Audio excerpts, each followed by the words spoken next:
Jay, for that introduction.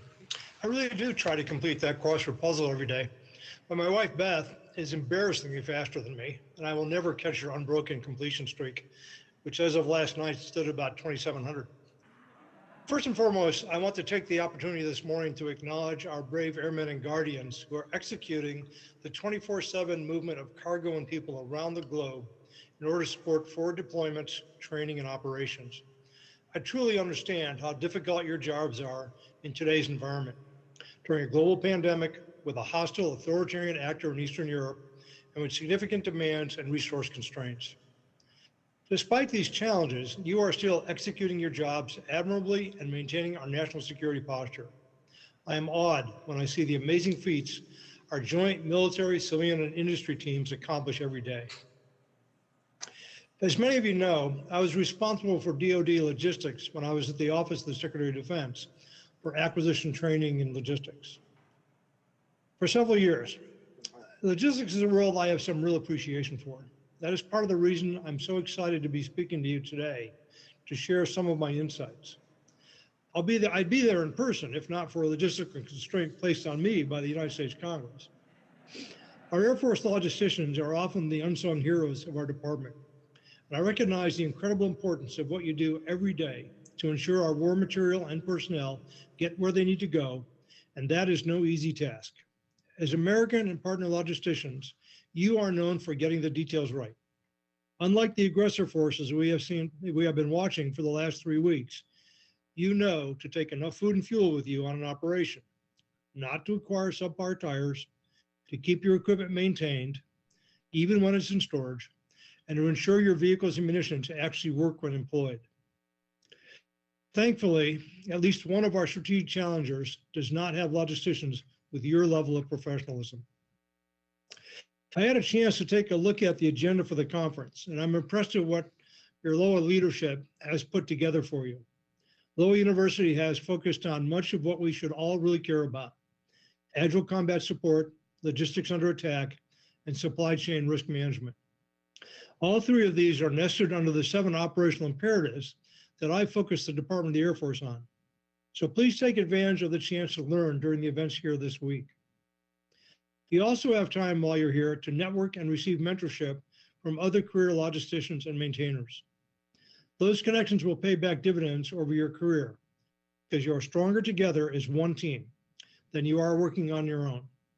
As John Hurry often emphasizes, logistics is a team sport. We must work together during these unprecedented times. At this conference, I also task you to find a group of people who challenge and inspire you. It is only when we are pushed to our limits that we learn the true depths of our capabilities and strengths. Those challenges not only make you and your team better, but also strengthen the department. Because our people are what makes us strong and able to counter any adversary. You, airmen and guardians, can solve those tough problems that keep getting thrown at us. From COVID-19 safety to evacuations of Americans and allies from Afghanistan, to the defense of NATO and Eastern Europe, to supporting our operational plans in the Pacific and around the world. You are the ones solving those tough tactical problems every day. Thank you for your service. By now, you may have heard that my mantra for my time leading the Department of the Air Force is one team, one fight. I've just explained the importance of working together as one team, so let me explain to you what I think that one fight is and the difficulties that lie ahead.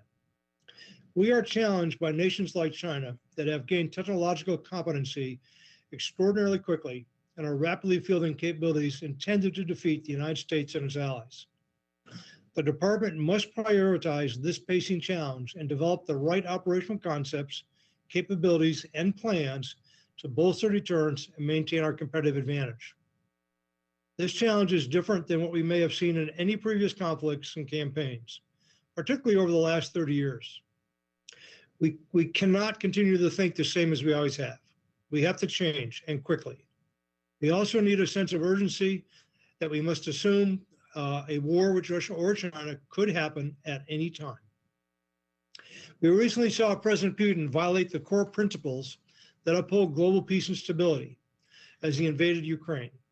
He severely underestimated the reaction from both the United States and from our friends and allies around the world.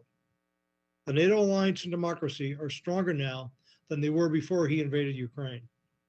We must use that momentum to ensure aggression like that, which has already caused a catastrophic loss of life and human suffering, does not happen again.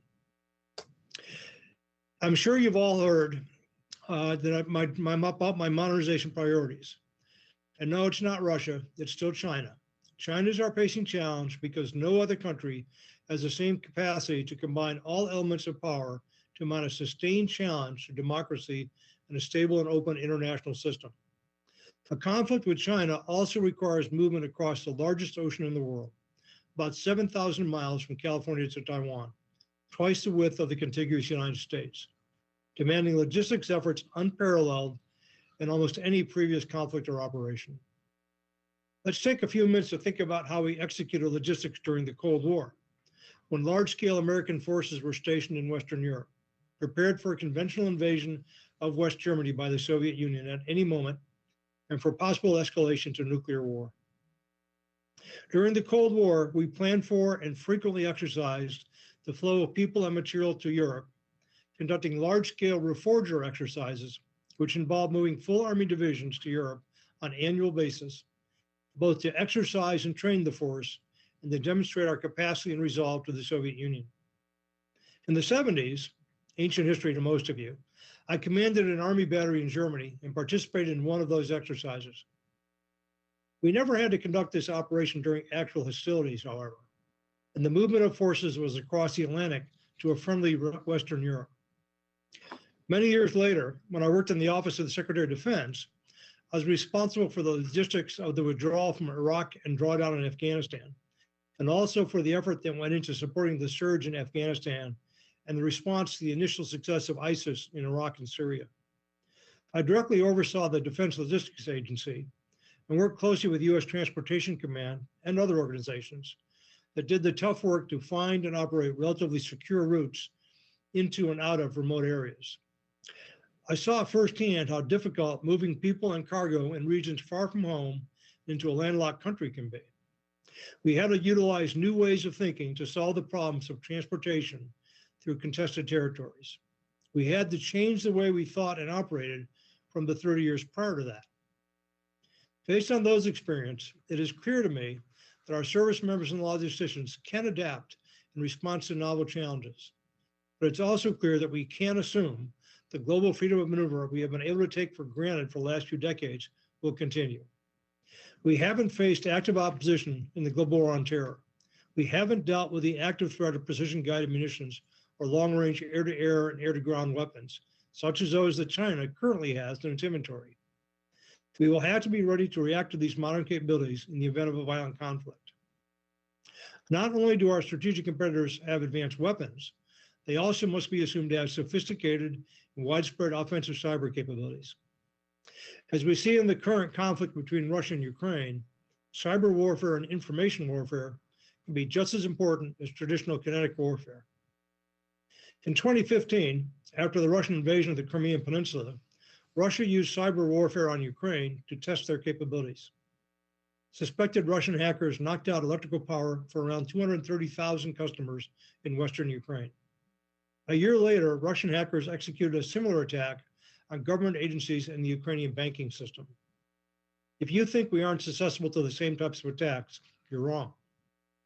We can expect aggressive cyber attacks designed to deny or almost as bad instill distrust in logistics information systems you rely on daily, and thereby to disrupt our ability to produce sorties, to produce essential air and space combat power for our nation. China has capabilities just as good as, if not better than, Russian capabilities. Logisticians, along with our cyber operators, must protect our equipment by focusing on rapidly fixing known vulnerabilities and having an effective attack response plan because we know that our challengers will attack us. I'm old enough to remember at a time during the Cold War, we didn't have to worry about these issues. Now we do.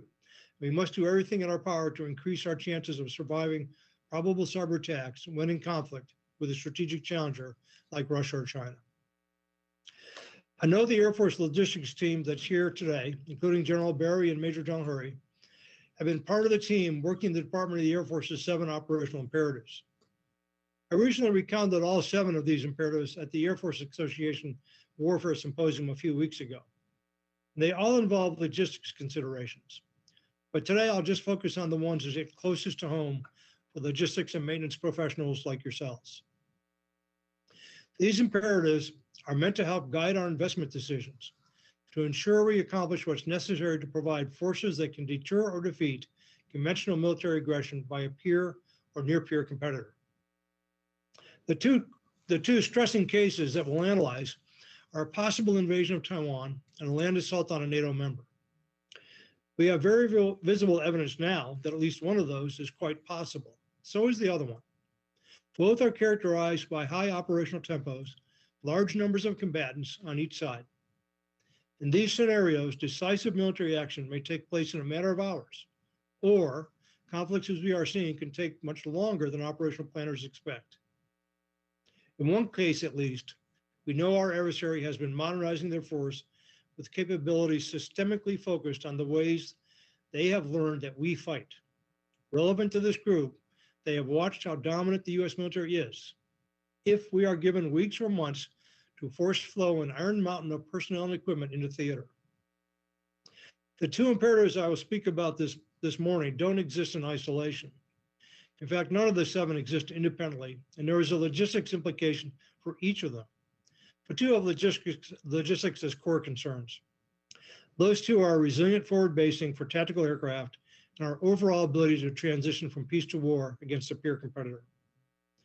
For your reference, the 5 I won't talk about much today: future space order of battle, integrated C3 battle management, moving target acquisition, and both TAC Air and Global Strike families of systems. Okay, first, we must define and acquire optimized, resilient forward basing for our tactical assets. One of the dependencies that our competitors have come to understand and design forces to attack is our reliance on well-established forward tactical bases. The Department of the Air Force has a long-standing dependency on a handful of forward air bases in the Western Pacific, in Europe, and for that matter, in the Middle East. In all cases, these air bases are at fixed locations that are very well known. With precision and long-range munitions, as I alluded to earlier, it's possible for an adversary to send a great number of weapons against each of these assets. The concept that the Department of the Air Force is pursuing to address this problem today is called Agile Combat Employment, or ACE. It's the idea that one doesn't just operate from an individual fixed base. Satellite bases dispersed in a hub and spoke concept provide numerous locations and make forces more difficult to target because of their disbursement. Most of our forward basing is in allied nations that we are trying to protect and defend. So it is an absolute requirement to work with our many allies around the world to implement and succeed in this imperative. The ACE concept is absolutely an important step in the right direction, but it must be fully defined and adequately resourced to be successful. This imperative is analyzing the operational return on investments in ACE combined with an optimal mix of dispersion, prepositioning, hardening, repair, deception, and active defenses to ensure the resilience and operational effectiveness of our tactical air assets. We will be using quantitative operations analysis to provide data on the most cost-effective mix of measures we can acquire to provide acceptable levels of resilience, including logistics. This isn't a simple problem, and the fact is there may be no affordable, adequate solution. Whatever comes from this effort, you can be assured that the results will dictate that we devote more resources than we have in the past to making ACE an operationally meaningful reality. Based on the analysis, we will formulate tangible resource requests for the POM 24 and FY 24 budget, in addition to the ones we are submitting in this budget. As part of ACE, we need to focus on conducting logistics while under attack. Not only must we disperse our force, we must also complete logistics, maintenance, engineering, and force protection missions while under multi-domain attack. The overall readiness of the Department of the Air Force to transition to a wartime posture rounds out my operational imperatives. This second logistics intensive imperative is about assessing the comprehensive ability of our department to quickly and effectively transition to war, deploy, and support air and space forces overseas to defeat aggression thousands of miles from the United States. To go from a near standstill, mobilizing forces, moving them into theater, and then supporting them takes the collective success of a large number of information systems and supporting logistical industrial facilities and infrastructure. We have never had to mobilize forces against the cyber and kinetic threats we might face in a conflict with a modern peer competitor. This imperative is analyzing the entire mobilization and support ecosystem to ensure it is adequately hardened against the threats we would expect a peer adversary to present. It will identify and prioritize the investments we need to ensure success. To mobilize our airmen and guardians, track them, prepare them, equip them, get them into the field, we must have secure networks, data, and information systems. Beyond that, it includes our transportation systems, our logistics systems, physical security, supply chains, everything we depend upon to go to war. There's a strong allies and partners aspect of this imperative as well. Our allies and partners host or provide the logistics nodes that we're going to have to use to go to war, including considerations like air and seaport facilities and transportation networks, as well as the food, water, fuel, and electricity that we're going to require in order to deploy and support our forces. My impression is that logisticians are arguably an underfunded part of the enterprise. This has been true despite the fact that you are at the epicenter of the risk management and resource prioritization trade-offs between readiness to fight tonight and readiness to win in a future high-end fight.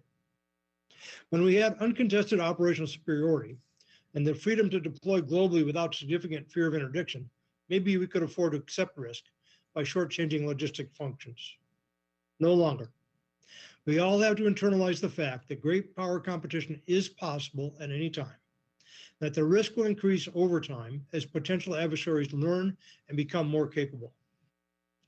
I need you to communicate with me and other department leaders any concerns you may have about our posture relative to acceptable readiness levels. I'm always fighting for more resources to fund the department's priorities. To do so, I need the unvarnished truth, backed up by data, about where we really stand and where existing trends will take us. The work on these 7 imperatives will inform our resource request and our resource prioritization. But at the end of the day, you are the ones who will ensure we get to where the country needs us. Airmen, guardians, and industry must work with a sense of urgency to meet our operational goals for logistics and elsewhere. If we want to have any chance of maintaining American military superiority in the air and space domains, we must accomplish this.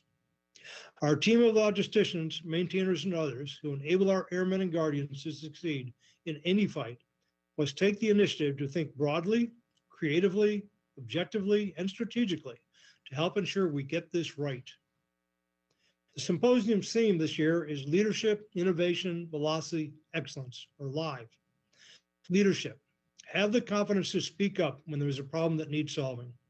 Innovation. If you see that problem and you speak up, find a new way to solve it that might be better than old ways. Velocity. Your General C.Q. Brown always says, accelerate, change, or lose. He's not kidding, and neither am I. And excellence. Airmen and guardians know one of their core values is excellence in all we do. I think that I've spoken about today covers this year's symposium theme.